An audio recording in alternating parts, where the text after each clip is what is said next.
I'm looking at like pictures of when I was like 22 and the hair just comes down to here. And I was like, oh, that's easy to work with. Just comb it. And now when I look at like interviews, once they get posted, I'm like, oh my God, I look like Will Arnett. Well, that's a good look, though. I like widow's peak, which is what they call that. But when the hair goes back far, but widow's peak just sounds like you lost your wife.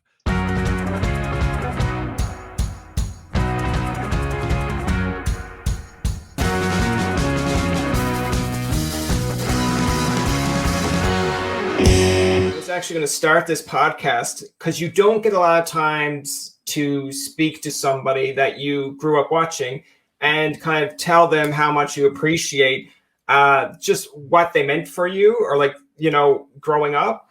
So that's very nice. When I guess Full House was over in 97. So I was born in 91 and I remember watching it, and it could be like the later episodes. We had this blue mermaid table. We have 3 boys in the house. I don't know why we had a mermaid table. But I would watch it on TBS, like on weekends, nighttime. And then I have all the seasons in the back closet here. And oh my God. Yeah, I know. It's like, pity me. I have VHSs in boxes in my garage. I have no idea why I have them. I mean, why would I? And I have a VHS player in my rack somewhere in my rack, but it's just I didn't watch them back then because I'd be in like in a Dino the Dinosaur outfit, and I forbid my kids to watch it, and they would sneak watch it. Of course, you tell them not to, they do. Yeah. But I loved it because like I know it's somewhat cheesy, but like those moments to me when I was a child, it was like, oh, I'm going to learn something here. Danny's teaching me something. Yeah. And then to grow up, like this is how long you've been in my life, but like it's like is it Barney? Yeah, like Barney when he goes after his TV dad, per se.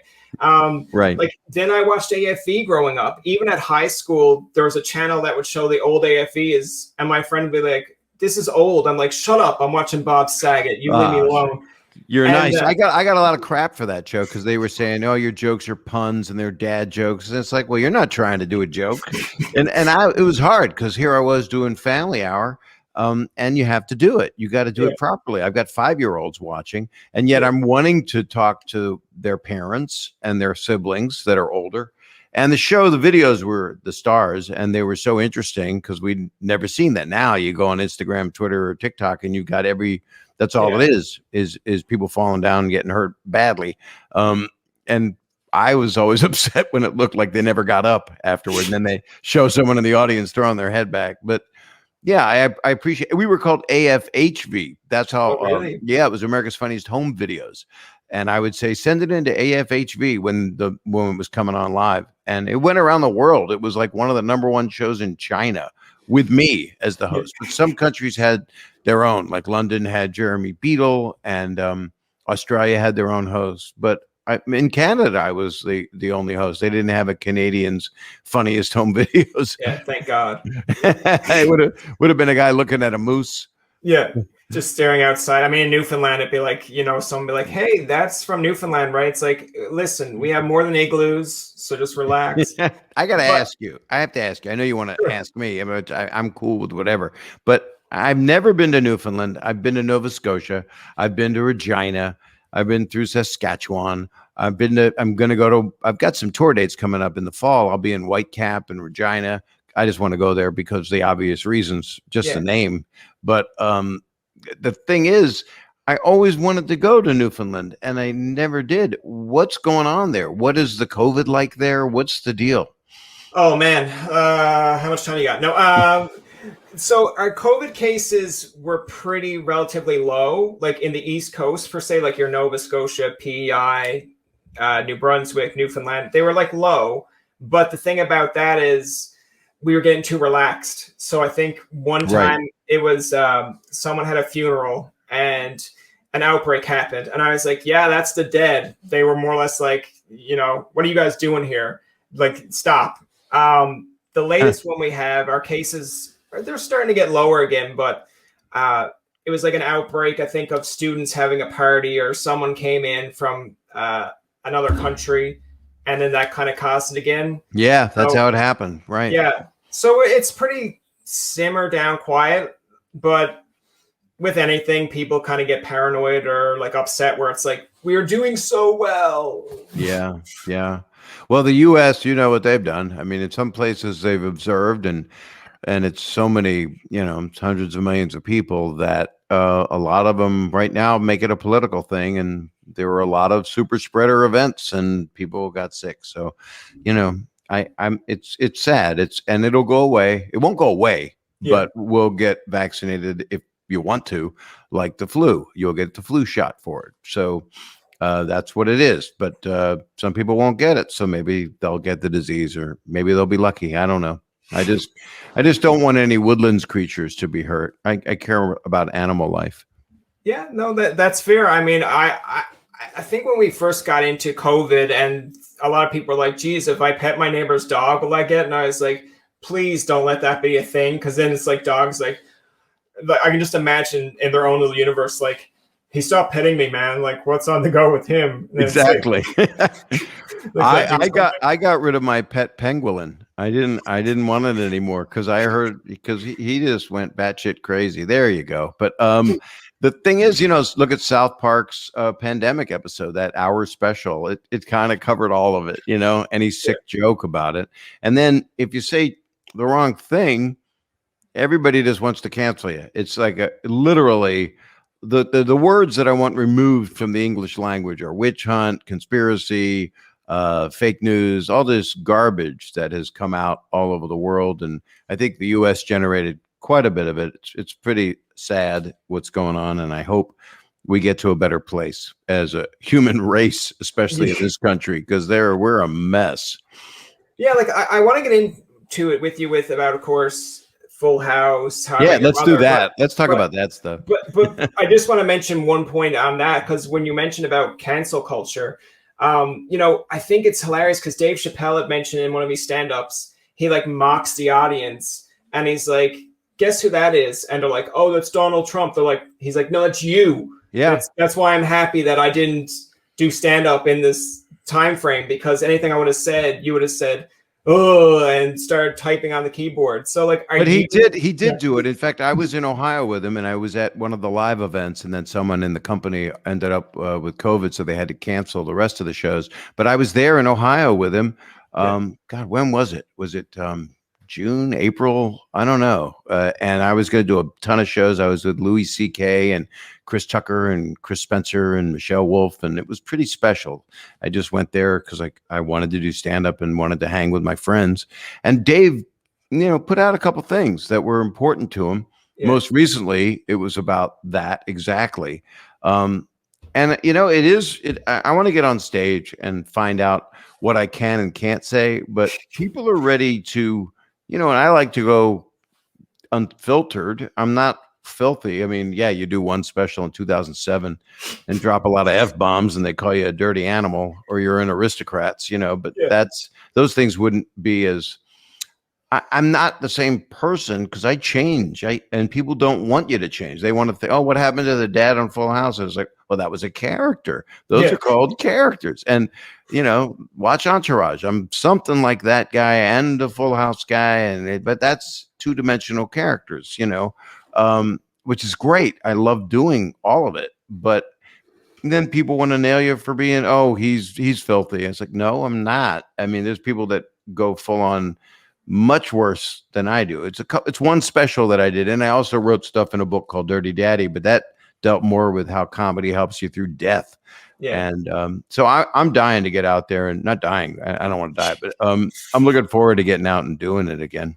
Well, I love how you brought that up, because so when we were talking earlier about when I watched Full House as a child and then growing up watching How I Met Your Mother, I think it's hilarious because one day someone showed me one of your clips, or I think it could have been on like a radio station I was listening to, and to hear you talk about the adventure of it was like you and Stamos, I think, going in Hollywood or LA, and I think it was a car crash, and the lady wakes up, and I was like listening, I was like, good, that's interesting. And then the next clip was you on stage talking about, I'm not the dad from Full House, it's like Kimmy Gibbler. And then my mouth went like to the floor, like that was done for shock value. And in fact, Andrea Barber, who's a good friend of mine who played Kimmy, came to my shows in Orange County, and I would say something like that, or I had a song where Yeah. I'd mention her, and she would go, "F you, Mr. T," and the audience would just love it because we're friends. So Yeah. none of the gross stuff that people like to invent happened,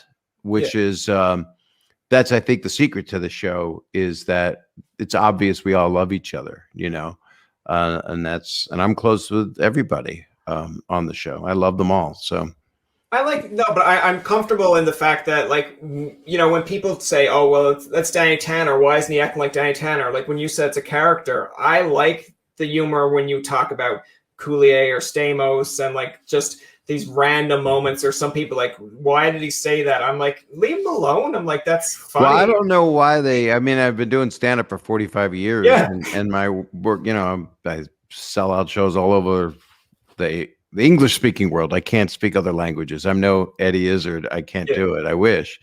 But I'm able to, my audience knows it now. When they come see me, they're expecting it because they've watched my specials, and they realize that I'm a good person who likes to say immature, irreverent stuff. A lot of it is just stupid, and a lot of it is animal stuff. So when you watch John Oliver and you hear he's always going to animal stuff. So is Stephen Colbert. They one safe thing you can do in comedy is to go to the animal world, and you don't want to go political, but you can talk about things you would do to a chicken or a turkey, and how we have to protect them. I mean, there's many things that can be hilarious when you just do. It's very hard to find things that are kind of innocuous that people don't get offended by, because you offend literally everybody. And Bill Burr's smart. He just goes, fuck it.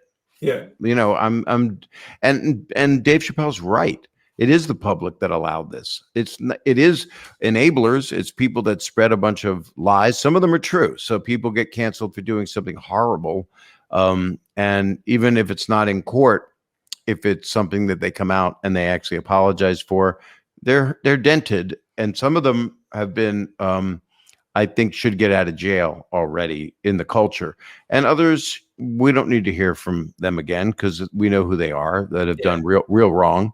And some people are still out there spewing lies, but that's, I have the brains to look at something and know if it's true or not. And then I try to fact check, but where the hell do you get your facts? I used to go to the encyclopedia when I was a kid. I don't think encyclopedias are real anymore. It's all fake, Even what was the best one? It was the Britannica. Was that the one? And I had the World Book Encyclopedia, which is kind of like getting, I don't know, some real crappy kids magazine.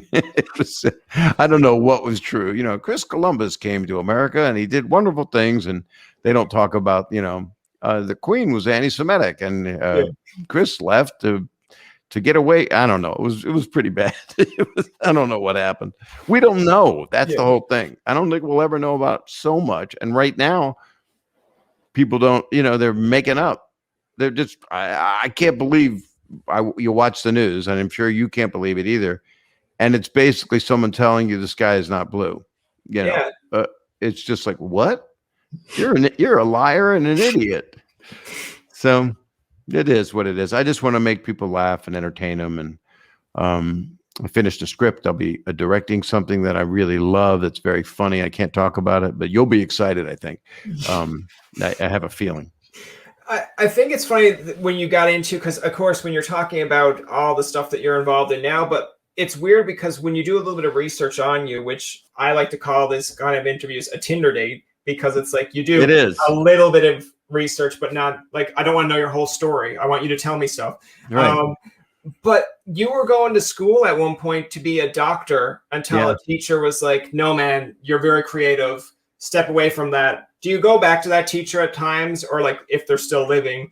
She's not. She about 5 years after she told me to not become a doctor, become a comedian or an actor or a filmmaker, she was in a car accident, and she was Elaine Zimmerman, and both of my sisters were teachers, and so I have a very strong affection for the field and for the respect they should be getting that many don't get. So it's just, she really inspired me. And I might have gone to med school but I couldn't take a math or science class to save my life. But I'd been making bad student films since I was 9. So then I won the student Oscar when I was 21 for a film called Through Adam's Eyes, which was about my nephew Adam getting his face reconstructed because he had a genetic birth defect, and now he's healthy and over 50 and life's good. You wouldn't know he had anything done, but they rebuilt his face. And I made an 11-minute documentary, and the Academy of Arts and Sciences flew me to LA, and I met all these people, Spielberg, and it was like pretty amazing. And then I started at the Comedy Store, and then next thing I knew, I was at Yuck Yucks in Toronto. So a lot of my comedy career was in Canada, like a lot of it for my whole career.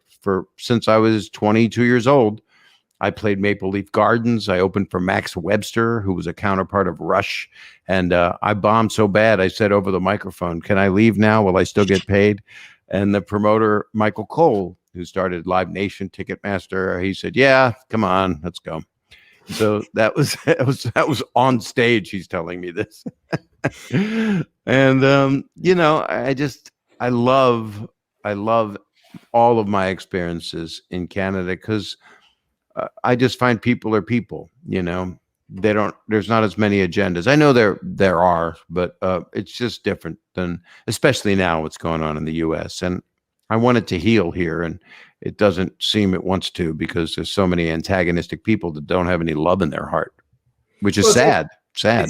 It's interesting you mentioned about, of course, Yuck Yuck Canada, or Yuck Yuck Toronto, and starting your career in Canada. Because I mean, come on, you can't go wrong with starting in Canada. We have Mike Myers, Jim Carrey. Oh, you have everybody. I mean, yeah. Schitt's Creek, everybody. You have Second City, all the people. I mean, I was lucky enough to know John Candy. I know Eugene. I've been in the market with Catherine O'Hara. But I'm friends with Marty Short. I mean, I know so many people. There is no. In fact, most of the cast I'm working with and crew on this movie I'm doing are Canadian, so they're from Toronto. It doesn't even make any sense. I don't even. I don't understand. I really do think people are people, and unless they prove that they're nasty, and then they're probably in Congress right now. Yeah. I think it's funny because when you were mentioning, of course, about when you started stand up and you said, "Can I leave now?" It's like, so I was doing stand up in Ottawa, but I wasn't smart enough to figure out, go to a Yuck Yucks or like a Comedy Store. I went to Stitches. There was a club I played in Ottawa, and that's when I met Norm Macdonald. He was in the audience. There's like an Absolute Comedy. No, this was before that. It was like Giggles. It was some weird name, and Norm was in the audience. He was 17 years old. I'm the first comic he ever saw. And then years later, I directed him in Dirty Work, which we shot in Toronto. So it's pretty wild. And I was in Ottawa a few years ago, and I loved it. I was part of a festival, and 30,000 people. I did an hour right before Snoop Dogg. It was really, I love everything. I'm going back in the fall to Jack Singer Auditorium in Calgary. I'm going to Regina, and I keep forgetting the names of some of the places, and also Whitecap in the, I don't know. They can look at my website. It has my name on it. So getting into the Full House, like, how did you, I guess, land that role? And like, what are some, I guess, moments in that show that you really enjoy? Because I know sometimes you make a joke of when someone says, "Ask me about my favorite episode," it's the last one. Yeah. But what are some memorable moments? Because when I look at back some of the bloopers, it seems like you guys had a ton of fun. Yeah, we did. And the more I do benefits for the Scleroderma Research Foundation because my sister passed from that disease. And Stamos did a lot of auction items of talking to people on Zoom that donated money. And we just did a bunch of them. And he runs old clips that are behind the scenes. And we're just nuts. We're just kids. Dave, John, me, and Lori. We're just acting like just silly. And that's why the kids were laughing. So, and it wasn't like dirty stuff, but Dave would moon people, it was just, we just had fun. And there were times where we didn't, because I don't know. You go through, you're a human being, and you don't want to complain when you have success. It's so stupid when people do that. It's nauseating. And I did complain sometimes, but I was doing 2 shows, so I'd work like 90 hours a week. And that's a dream thing to do. A lot of people are doing it. Ken Jeong is doing it with a ton of shows, all the masked shows, and he's acting, and there's a bunch of people that do. I love it. I love being able to do it. And my podcast I really love it, and it's Bob Saget's Here For You, and it's every Monday. It comes out on all the usuals: Apple, Spotify. I think things I've never heard of: Stitcher, Snatcher, Whipple, Whip It. I don't know. Now, see, that someone's out there listening to that and going like, "Oh my god, that's great! We're going to come up with those," and now we can instantly say like, "Bob Saget was our first podcast," to be like, "Hey, I didn't agree to that, but you gave us the idea." Right. That app is called Whip It, and it's based on, you're going to laugh because it's nitrous oxide. Yeah. It's interesting to me too, because when you mentioned about the 2 shows about doing AFE and Full House, right? Like, how did you manage doing both? Like, it's almost like you went from being Danny Tanner to, okay, I'm Danny Tanner, but I'm hosting AFE now. Yeah, and it wasn't even. I was not playing. I wasn't Danny Tanner as AFE. No. I was the host of the reason I hosted it was because one of the producers had seen me on Johnny Carson on the Tonight Show, and I narrated my wedding video. We got divorced.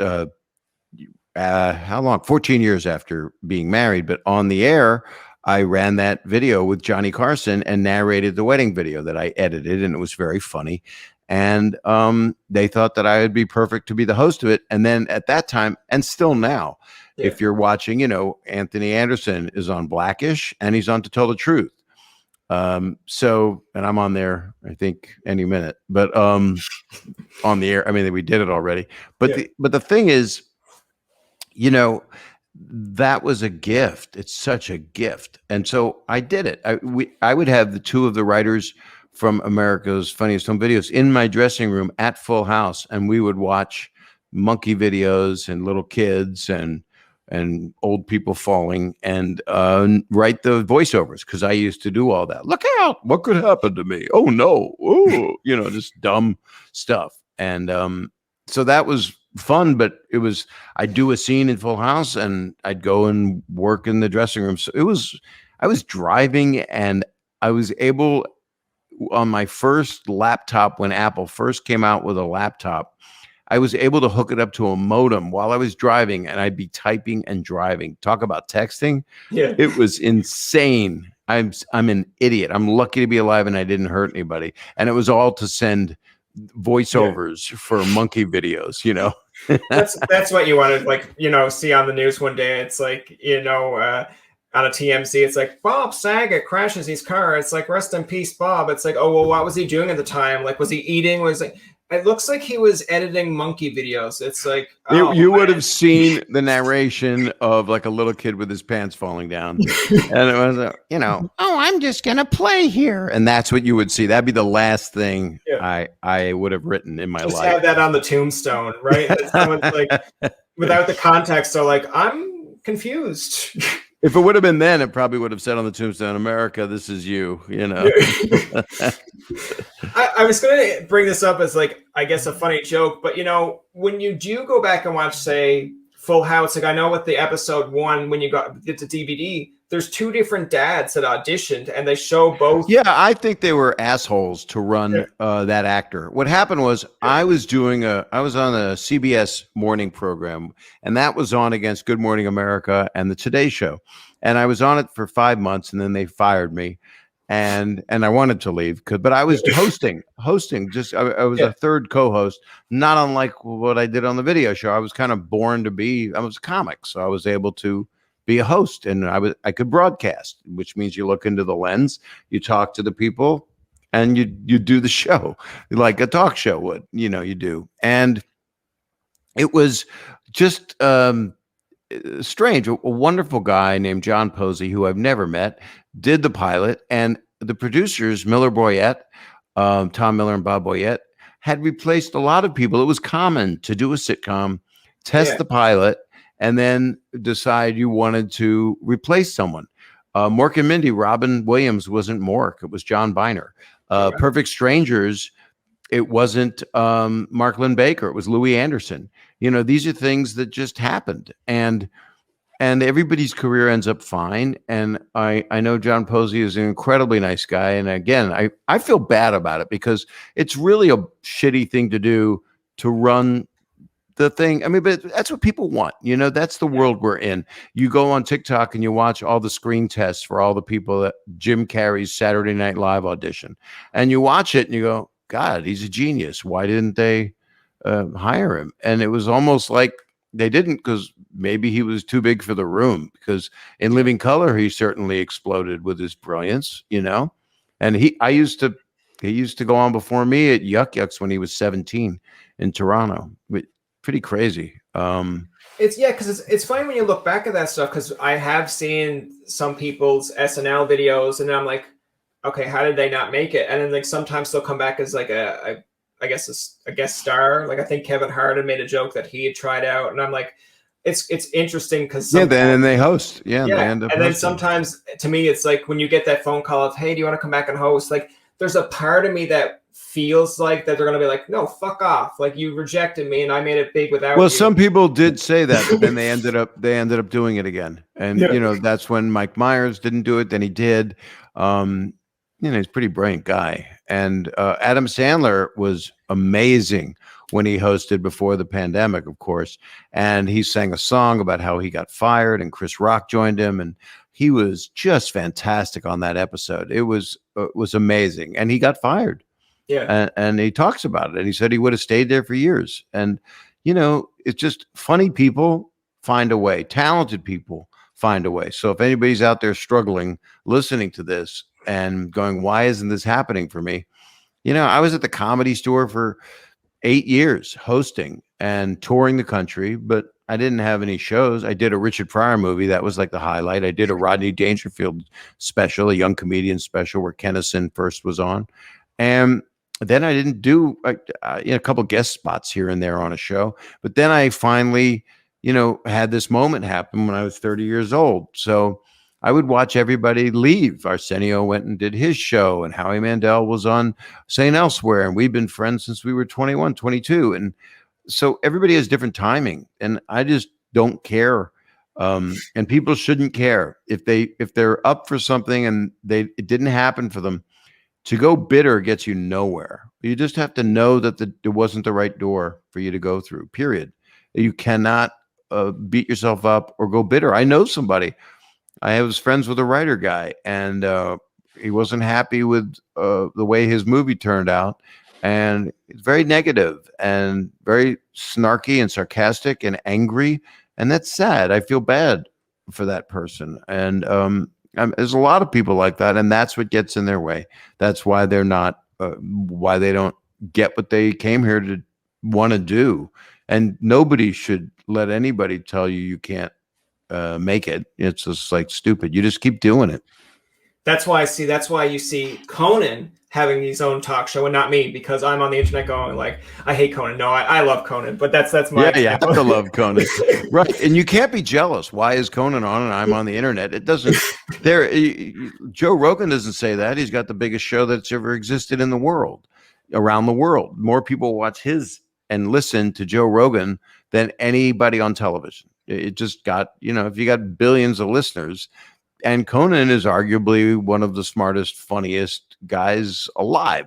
So, arguably, I don't know who came up with that. You have to argue over who's funnier.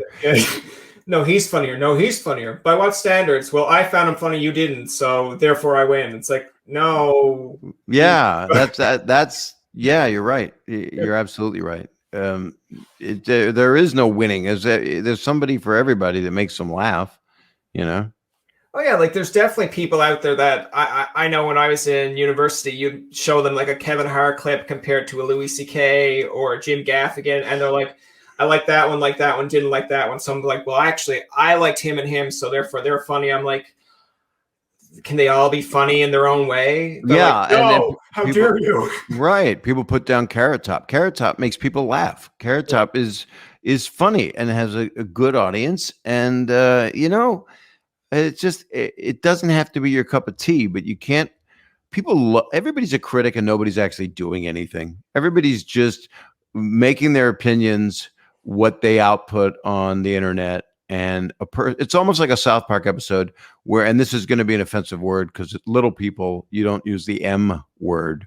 And South Park did a brilliant thing, which is really where we're at, which was on CNN. It was a split screen, and it was like the president of the United States on the right, and on the left, a midget in a bikini. And they would go, here's a debate between the president of the United States and a midget in a bikini. And it's not a nice word, but that's kind of the point of satire, which people don't get what satire is anymore either. And that's where we're at. You'll have somebody that maybe has 100,000 people that think they're the shit. And then you'll have another person who's got, hundreds of millions of people wanting to hear what they have to say. And they have a debate with each other. It's just, it's a joke, it's not to say everybody doesn't deserve a voice, because they do. But if people say, I just heard today that bam, and you just heard today, that's your reference for your news. So I don't know. I got fact checkers right now in my suitcase. I think it's funny because you're right in the terms of with, a lot of people now don't like, say, social media or cancel culture, but it's a lot of what's the word I'm looking for? It's like, for me, if I have just say 100 followers compared to someone that has 1 million, and just say what you said is correct and what they're saying is just like wrong, or they don't want to get into it with you, it's like, don't even bother. There are 1 million people are going to come after you and say, like, you're an idiot, you're this, you're that, where your 100 followers are going to be like, we're outnumbered here. Good luck. It's like, the answer is don't read it. Don't read it and don't listen to it unless you've done something really wrong, and then you got to deal with it. But, I love Bill Burr so much. I love Dave Chappelle so much. And their attitude is, I'm going to say what I need to say. And if you're offended, I guess I'm sorry you're offended, but I'm doing what I find funny. And it's hard to find funny. And then you really do. And when I go back out, I know that a lot of the things I'm going to say, I've got to tee them up very carefully. And then after I've said them, get out of it very carefully if I'm going to say something that's inappropriate or could be taken wrong. Yeah. And people are just looking to take something wrong. And so it can be the next day's headline. And it's just, that's the headline. It's just, it's pathetic that we're at that place. And it's not going to get any better because there's more and more places that people can go to. There's going to be more and more apps that are going to become popular. There'll be a new TikTok. There'll be a new everything, where people can just beat the hell out of each other. Well, yeah, when you look back at it, for example, like some of your comedy, say Louis C.K.'s or Bill Burr's, like you look back at some of the early stuff, and I will like sit back here in this, the bed there, and like laugh my ass off at it. But I'm like, geez, if they put that out today, and a world with Twitter, social media, like the backlash you would get. Like I think Bill Burr has a stand-up where he talks about his girlfriend wanting a pumpkin, and he's like, it's so girly about it. He's like, oh, we're gonna go get a pumpkin, and it's like, and then he's like, then I'm carving the pumpkin. He's like, I feel like and he says like some just weird word about it, and I'm just still like laughing. So I'm like, I get what he's going for, but there are definitely people out there like, hold on, you can't say that. That's offensive. It's like, the point is, they don't matter. Yeah. They don't matter because it's not meant for them. If they don't like it, turn it off. If it's hurtful and doing damage, then why are we watching the news? Because so much of that is hurtful and doing damage. That's the real enemy of the people, are the people that are just making shit up and believing something. And you ask their reason and they have no answer. They just keep saying the same thing over and over again, like they're programmed, like they are a cult. It is cultish very much right now.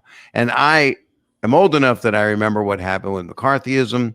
When I studied it. I was just a little kid when they did that, and they had the blacklist in Hollywood, and people were called communists, and they ruined people's lives and their careers. And so that's, and I don't know, we just got to get some food on people's tables and get this disease off this earth. and then put people in rooms and make them laugh, let people go to the movies and dinner, and everybody get to work. That's what we need. That's it. And my goal is just to try to entertain some people during this. Now, when you're mentioning entertainment, and of course, like you're in comedy, you're doing stand up all over the place. Like once COVID is over, yeah. But one of the questions that someone had asked me prior to getting this interview was, "Geez, if you get Bob Saget on, ask him who his top 3 favorite comedians were." I'm like, that's a good question, but I feel like asking a comedian who their favorite comedians are, it's like, me, obviously, right. No, I'm not my favorite, but you are. You're one of my favorites now. Oh, thanks, man. In this moment, you're one of my favorites. There is the Mount Rushmore of the great comedians, and everybody pretty much says the same ones. I got to know most of them.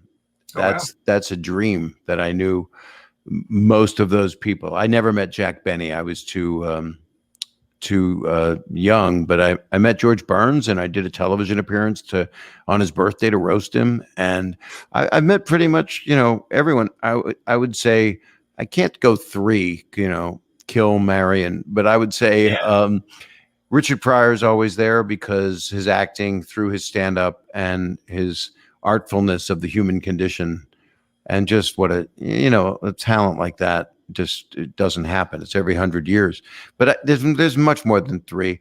I think Chappelle, Bill Burr, George Carlin. I mean, it really is. It's kind of an endless list of people. It doesn't. I mean, Rodney Dangerfield was a friend of mine and helped me, and Don Rickles was a friend of mine and was like a dad to me in a way, especially after my dad passed. And I mean, but there's so many people that I look up to, that Steve Martin, but Steve Martin is beautiful. I mean, it's like a verbal Chaplin, and Chaplin would have been canceled for stuff he did. Yeah. I mean, there's so many amazing, pure stand-ups, that I love, but I think Pryor and Chappelle, Chris Rock. I mean, it's hard not to mention the best people. Yeah, I just had Brian Regan on my podcast. He's such a damn good stand-up. He's got a new Netflix special. It's so good. And I love this he's not new. I mean, he opened for me in Sydney, Australia, and I couldn't follow the guy, Ronnie Chang, who's on The Daily Show. He's so good. He just signed a 3 special deal with Netflix. He's just amazing, So there's brilliant people, but the greats are the greats, and everybody kind of, Robin Williams, everyone defers to the greats because they go, wow, that was a force that we won't be seeing again, It's funny because, like, so if you ask different generations, of course, like maybe who their top 3 comedians is, top 3 athletes, like everyone has a different list. But even if you say, like, for me, if I said, oh, top 3 hosts, and I said to you, like, Conan, Stewart, and even if I put in, I don't know, let's just put in like Fallon, just say if that was my 3, and then hearing them give you 3, and then like those 3 giving you more 3, you're like, so it's always subjective. And then that's called being a person. I mean, I was on many times with Johnny Carson. I was on with David Letterman many times, and so they were the top. And I knew Steve Allen, who was before Johnny Carson on the Tonight Show. I met Jack Parr, who was before Steve Allen. So, and Dick Cavett, and these were guys, and Merv Griffin helped me out. But late night now, when I mention where I get my news from, it's Stephen Colbert and John Oliver and Bill Maher and Jimmy Kimmel and Seth Meyers. And I'll watch Fallon to be entertained, but a lot of it, the political stuff you're getting from these other guys that are all, it's a lot of political. That's the news of the day. And it's meant in a way to hold up a mirror and make it transparent. So you hear the ludicrousness, but of the news. And sometimes it's nonpartisan, but a lot of times it leans pretty far left because a lot of the conservatives are pretty frightening. But everybody is. Every extremist, no matter what platform you're on, is scary. We got to somehow just, if we can get people, if we can take care of this virus, a lot of things will clear. And then if we can get rid of hate and racism, that's not going to happen. It's just there, man. We're gonna have to figure out something. We're slightly flawed. We are a flawed species, and if anybody can get rid of us, we can. Even if we don't mean to, we will somehow find a way. It's like, if somebody says you got to wear a mask or you're going to die, and some people's response are, "I don't believe you." So okay, I mean, your chances of getting sick are less. The week on the way. All right. It's a thinning of the herd. I mean, that's what some people love about it. Yeah, that's the racism. They just love that. Yeah, it's just like, I'm not wearing a mask. It's like, okay, one less of you around, I will gladly. But those people don't get sick sometimes, or they get it and then they get over it because they're lucky. And then older people or people with more complications and are more frail, they get it and they die. I know someone who just died. A friend of mine, her mother just died and she got COVID and the doctor said, "You're okay and you don't have to come to the ER." And she died 4 days later. So those are people that are vulnerable. And that's what we have to give a shit about. It's just people don't care about other people. Some people don't care about other people. And that's just sad. That's just sad. But I'm supposed to be funny and I haven't been. We get pretty serious during this time. Have you found that with your podcast? Have you found it gets pretty serious because people are in a sad way? Oh man, like once these podcasts are over, I go back right in this bed and just lie down and just stare at a ceiling fan and be like, why, what happened to this interview? Well, you don't have to worry about this one. This is very enjoyable. The other thing I want to kind of get into with you is now, when I mentioned earlier about AFE and watching it when I was younger, I don't know like if this is still a thing, and I felt like, oh well, I'll ask him while we have him on. But I read that there was supposed to be like this video after dark. Actually, we have 14 episodes of that, and I'll have news about it probably soon. It's been over a year since we shot them, and the problem was when we made them, they were ABC had executives that wanted them because they were irreverent and dirtier, and we bleeped people cursing and babies saying F words and nudity with blurred, scrambled private parts, and they wouldn't run it. They just that was the problem with it. It's really funny. It's I did the voices again, and the network wouldn't run it. So we're looking for a source right now, and we were close in a couple places, but then it was too much for them. You would think like someone like Netflix or Crave or something would want it, but I guess I don't know. There's a lot of new outlets that are happening every day. I mean, things that started as nothing. I did a movie that was produced, paid for by Redbox, and Redbox people went, "Oh, you're doing it for those machine things?" Well, they're making movies now, and I was the first one. So they're literally in the film business. So real movies are getting made by the company that had the big red box with DVDs in it. Yeah. So it's a different world, and it changes literally every week, and it's going to be great for creators. Now, wouldn't it be kind of ironic where the guy that was originally in the Full House ended up being the host for the video after dark, like the full circle? That would be, I don't know what it would be. It would be karmic for him. Yeah. No, but we shot 14, so there's no point in him doing it. And you need Vin DeBona, who's my friend. And so I don't think, and I didn't want to do the show again. I was asked to do the show again many times over the 30, it's been on 30 years. And I just didn't want to do it again because I'd done it. But the After Dark thing was fun. And we did some cool stuff. So we'll see if somebody picks it up. If not, hey, I've done so many shows that had 1 year. I did a show called Raising Dad that was such a good show. It was written by Jonathan Katz, Dr. Katz, and Norman Steinberg, who wrote movie My Favorite Year and also was one of the writers on Mel Brooks' Blazing Saddles.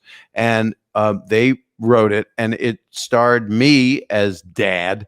And my dad was played by boy, I'm doing well. Hesh on The Sopranos, Jerry Adler, who is amazing. And my daughter's one of my daughter's friends was Megan Good, who's a beautiful, great actress. And my two daughters were Kat Dennings and Brie Larson. And we did 24 episodes. They loved it in London. I'm in kind of a light dark thing. I don't know what's going on. The sun is setting on my face. And so that was a show that should have been on for a really long time. It was a wonderful show. And Andy Kindler was my boss. I was a teacher. It was a great show. But I did a bunch of pilots, shows that lasted. Suburbia. Yes, Surviving Suburbia. Yeah. It was a great show. I mean, we had gun issue shows. We dealt with stuff, and it was written by Kevin Abbott, who was a writer on Roseanne. So it was, it is what it is. It's showbiz. And they say, we're not getting picked up. I go, okay, next. And I just go into one of my other 5 careers, It's interesting because, and I don't want it to come across like differing away from the interview, but when you mentioned that, the first thing that came to mind was when you're saying like, oh, we did so many pilots and they could have went places. Yeah. Like in my mind, it always comes back. And if I ever had her on, I'd ask her personally, but it's like 8 simple rules. Once John Ritter passed away, and I'm blanking on the name. I think she plays Penny on like Big Bang Theory, but it's like, I always felt like, geez, how many more episodes? Kaylee? You mean Kaylee? There you go. Kaylee. Yeah. Yeah. Like she's the star of The Flight Attendant, which is unbelievably great. Yeah. Like, it's almost like, I wonder how long 8 simple rules would have lasted. Like, would she be on The Big Bang? Would she be here? But like, it all happens for a reason, but it always, in the back of my mind, I'm like, geez, 8 simple rules was like a really good show. And then when Ritter passes, it's like, it's so sad that he passed. He was a beautiful man. I loved him. He was a wonderful man. Yeah. I mean, you never know. And you could say, what if there was no World War II? It's like, there's no point in, I think it's just always talking about what if this didn't happen? Well, it did, so I just move on as much as I can and stay in the moment. And I don't stop doing what I'm doing. I always have something new to do that I'm working on. That I'm more passionate about work now than I've ever been. So it's going to be interesting when I get out of this room. Now, when you were talking about, of course, when they pitched back to you about the AFE and you said you didn't want to do it, I'm just interested. So like from the standpoint of Fuller House compared to Full House, like when they pitched that to you originally, what made you kind of come on board to that? Was it just not being like always there, or like did they only want you for a couple of episodes? Well, it was done right. It was it was really the girls' show, and it was meant to be that, enabling young women to grow, and Candace as DJ and Jody as Stephanie and Andrea Barber as Kimmy. They did what they did. They did a cute way of making them each represent Dave, John, and me back in the day. So they put us on. Understandably, because they wanted to get numbers in the beginning. But the fact that it was Netflix, and the fact that, they paid us to be there. And also we knew the fans really wanted it. And so I was inspired to do it. When I first walked onto the set and saw they rebuilt it, I was like, wow, this is interesting. I mean, it was fun to do. It was nice to be with everybody. Yeah, because it seems like today, and I guess it's all about maybe marketing, having things like getting the actors to agree, but just seeing how it all comes together, because it seems like revivals are a big thing. Like you see Saved by the Bell, that of course they have new class college years, but now that's coming back. They had what's the other one? So I'm just there's a ton of them. A Bill and Ted movie got made. I mean, there's Coming to America is coming out on March 5th, is it?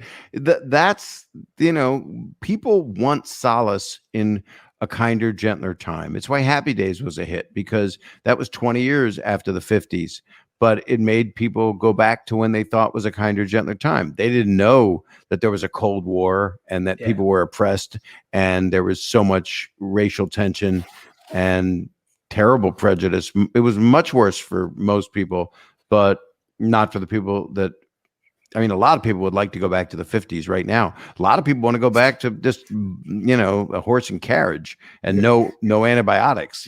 People are people want to start right now with the invention of the gun, That's where we're at in the US right now with some people. Like personally, to me, I'd like to be maybe 22 back in maybe 98, 99. And the reason I say that is because wrestling was still big. There was a channel that was like viewer's choice, so it would show you all the previews of movies. And I'm like, man, it was so simple. You Oh, would they just have call, that. You've got that now. If you have Apple TV, if you have that, you go on there, or Roku, it gives you every channel that's available, every app that's available, and you wow. literally have the world. I mean, you can watch anything in the world that you want. I mean, it's more now than ever. And I also think wrestling is going to be, I mean, it's going to go nuts when people can go back in there safely. Yeah. There's still people at somewhere doing backyard wrestling. I mean, you know, you got Buffalo Bills fans that puts themselves through flaming tables. I'm like, easy. Yeah, right. Or on a slip and slide. Yeah. With hot oil. Yeah. That's all you want. It's just, you know, going out in public and someone's like, I'm going to a wrestling event. Oh, you mean a Bills game? It's like, the last thing I kind of want to get into with is like How I Met Your Mother to me was kind of like my version of Friends. I eventually watched Friends because I got pressured into it. But How I Met Your Mother, man, to me, that was like emphasis of my university career or university life. I'd watch it and I felt like Ted, but I was like, geez, who's doing the voiceover? I'm like, oh, that's Bob Saget. Are we ever going to see Bob Saget? Well, if you get the DVD set of How I Met Your Mother, I'm in the final episode dancing at the wedding. I also there was a whole controversy because people don't know what else to do, that I didn't narrate the last episode and Josh Radnor did. And I was there for the last reading knowing I wasn't going to narrate it.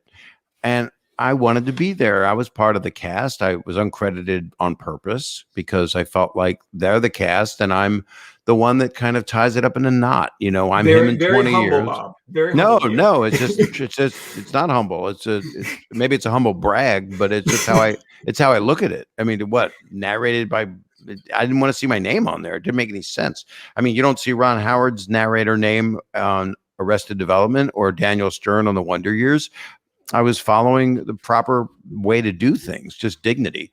And they were the cast. And sometimes I'd screw around and I'd show up on the set and I'd find out they were about to start the table read. And I had just finished I would spend 4 hours on voicing over one episode because I would watch the episode and then I would want to do it on the soundstage at 20th Century Fox.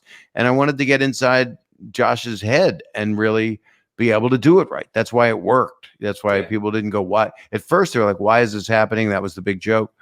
But I would like started one table read and I go, kids, and the whole cast went, oh, because I was there. And I knew Allison Hannigan because she used to be my babysitter, and Neil Patrick Harris I knew since he was 9, 10, and whatever age he was on Doogie. I just knew a lot of the people. And it was just it was a sweet fit. I was doing a play in New York off Broadway, and I got the call to do it, and it just seemed right. And, you know, again, in that box set, there is a version of me narrating the last episode. And I do say, and that, kids, is a story of How I Met Your Mother. So I said that in the box set. Now, I'm just curious on your end, because there's two different, there's the actual ending and there's an alternate ending. To you, have you seen both endings? No, I don't watch anything I do pretty much. I don't. I'm one of those people that doesn't like to watch. If I'm acting in something that I directed, I have to watch it. I have to edit it. I have to work on it. Otherwise, maybe I'll see it if there's a premiere of something or a screening. I'll watch it, but I'm pretty hard on myself, and so people don't need. When people say negative stuff to me, it's like, yeah. I mean, I don't need to. I'm pretty, self-critical. I'm always wanting to be better. But has anyone in the past ever brought up to you about like the alternate ending? No, I don't. I guess some people, like if I'm on Instagram Live or something, I talk about it. But the alternate ending, meaning what she passes away no matter what. You mean the alternate ending with the voiceover? No. Like, so it maybe I'm just trying to remember where I read it to or seen it, because there's one that she passes away. But there's another one that I think that like he doesn't end up with Robin. He just more or less explains like, if this event didn't happen, I wouldn't go here. If I didn't go here, this wouldn't have happened. Like he like sums it all. I think that's in the last episode. I don't think there's an alternate ending, except I know there's an alternate version with me narrating it, not Josh. Okay. Yeah, because I always don't believe what you read. They're lying. They've been lying to us for 200 years. That's going to do it for this episode of Tobin Tonight. Our thanks to Bob Saget for coming on to the show. Remember, you can find past, present, and future episodes on TobinTonight.com, Spotify, and iTunes. Follow us on Twitter, like us on Facebook, and leave a comment or two. For Tobin and myself, this is Jacob saying, thanks for listening and good night.